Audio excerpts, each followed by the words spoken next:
Behind every great beer is an even better story. Welcome to the BeerHealer interviews.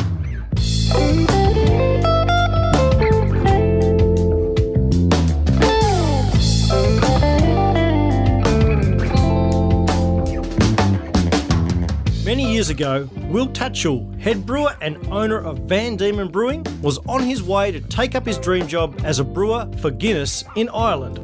He never actually got to fulfil that dream though, as while in transit he got the bad news via email that there was no longer a job for him. Determined to follow his dream, he continued on to the UK and his perseverance paid off, landing a job in the Milton Brewery in Cambridge. And so began his love affair with British ales. In 2006, he came back home to set up his brewery in Evandale, Tasmania, releasing his first brew in 2009. Welcome to the BeerHealer interviews, Will Tatchell. Lukey, thank you very much for having me as a guinea pig, mate. Thanks, mate. I know you've had a massive day in the brew house today, so I appreciate you taking this time after dinner to have a chat. Not a problem at all, mate. I hope you've got a beer with you, mate. I do. I've got one of our Motormouth IPAs I'm just sipping on, so it'll serve us nicely over the course of the next whatever period of time we take. Very nice. I'll just pour mine here. You can probably hear that on the microphone. What are you drinking? So at the moment, mate, I am experimenting with I'm trying to create a summer ale to take down to the shack this summer, which is sort of around the 3.5 to 4% mark and pretty easy drinking, so I don't have to take those nasty little yellow cans down with me. So at the moment, this one here is a Citra Smash beer that's made with Pilsner. This one's sort of high fours at the moment, so just experimenting with the taste of it all. How do you have it? Sounds good. It's not too bad. Not too bad. Got a bit of work to do, but every day's a school day in the brew shed for me. You know that. Isn't it Green Shed Brewing? Yeah, it is, or it was, but at the moment I'm just happy to be brewing. I've got too many other BeerHealer things going on to worry about branding a home brew shed. Fair call. Now, mate, they don't want to hear about me and my home brewing. The podcast listeners, and there's going to be thousands of them, want to hear about you. So, mate, you've come a hell of a long way since you started the brewery. I think back then you said there was only about 50 breweries. Is that right? Oh, at a guess. I've never actually done the numbers myself, but we wouldn't be too far off, I don't reckon. And back when you started back then, craft beer, in inverted commas, was still pretty small and dominated by some huge names which may or may not be questionable as to whether they are craft beer, the likes of Cooper's, Little Creatures, Matilda Bay and James Squire, heavily... No, I don't think it was even craft beer back then. I think it was microbrewed. Or boutique. Oh, yeah, boutique I think was a word they used to use, yeah. But, big resources with some of those, and I guess it was a pretty hard slog to begin with, yeah? It was, and it still is the honest answer.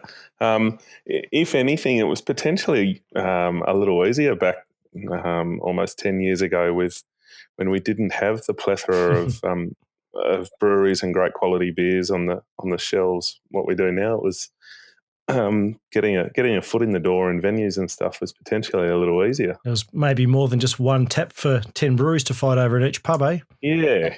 I think it was sort of the cusp of the wave was just beginning compared to where we are now. So it was, we didn't find it too difficult, at least initially, to get our foot in the door and be poured in a few places, at least locally. Whereas now it's definitely far more competitive and you sort of have to play a strategic game a little bit. A gutsy move to follow your passion, and I tip my hat to you for doing it because not too many people have the balls to sort of put it all on the line to start something like a brewery. I think it may have been a joke, but I'm sure I remember you saying something like that you didn't pay yourself for the first 6 years or something like that. Was it really that tough? I think you could extend it out to I haven't paid myself yet. I mean, it's like any brewer will tell you, or any business owner. It's if you're fortunate to do something that you're passionate about, it's a whole lot easier. I mean, I still don't technically turn up to work every day.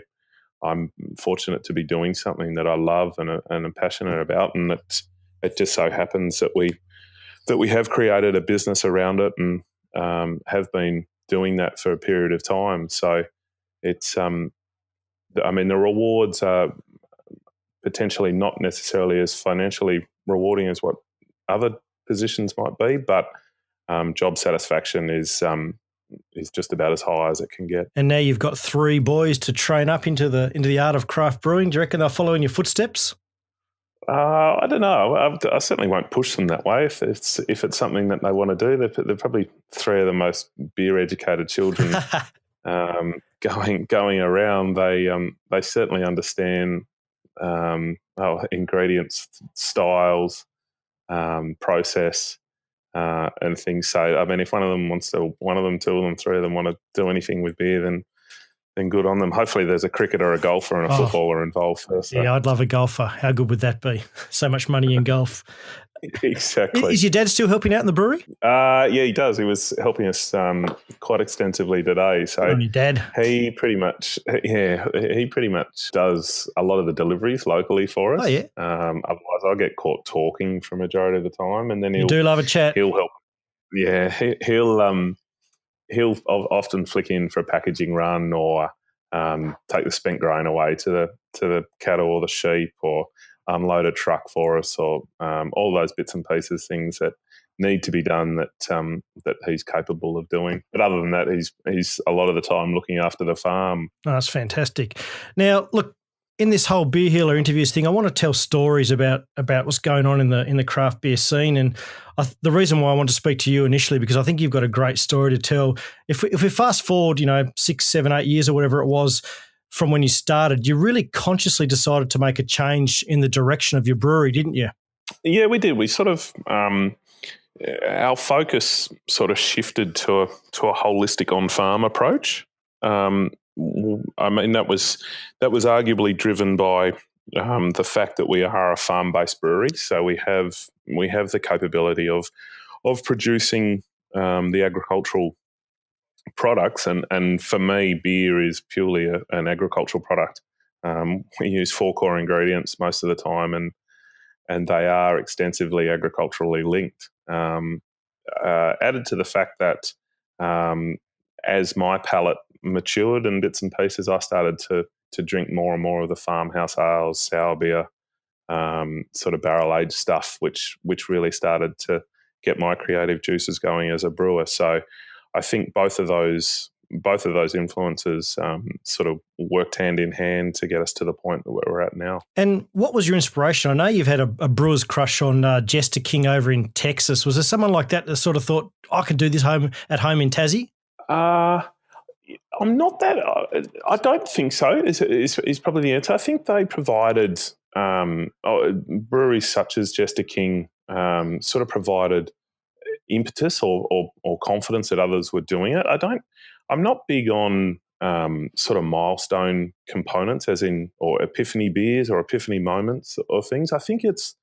I think for me, having grown up on a farm and understood that agricultural nature of where beer comes from, and then obviously going into the brewing component, I think I've essentially come full circle, having grown up on the farm, done a agricultural science degree at uni, gone away to brewing, started up Van Dieman, and now to be sort of back on the farm and growing beer in the ground or farming beer from its roots and in the soil all the way through to the brewing component. I think it's more of that rewarding full circle component. Not to get too philosophical or deep, but no, I don't. I'm not sure if there were particular breweries or brewers that sort of I set on a path to say, right, that's what I'm going to emulate. But making this change in direction, I'm assuming it wasn't a cheap exercise. The things that I've seen that you sort of implement with your solar panels, you plant your own crops, you farm them, you're going to be malting the grain eventually, lots of infrastructure. I'm tipping that would have been a pretty interesting dinner discussion with your lovely wife, Kaylee, sort of like, so honey, I want to change a couple of things and it's going to cost us a few bucks. How did that go? Well, as any farmer will tell you, things don't happen overnight. So it's a slow burn when you're making decisions. And I mean, Mum and Dad have been fantastic in supporting the direction that we've taken the farm. I mean, we got rid of cattle 2.5 years ago to free up some land for cereal production and stuff. So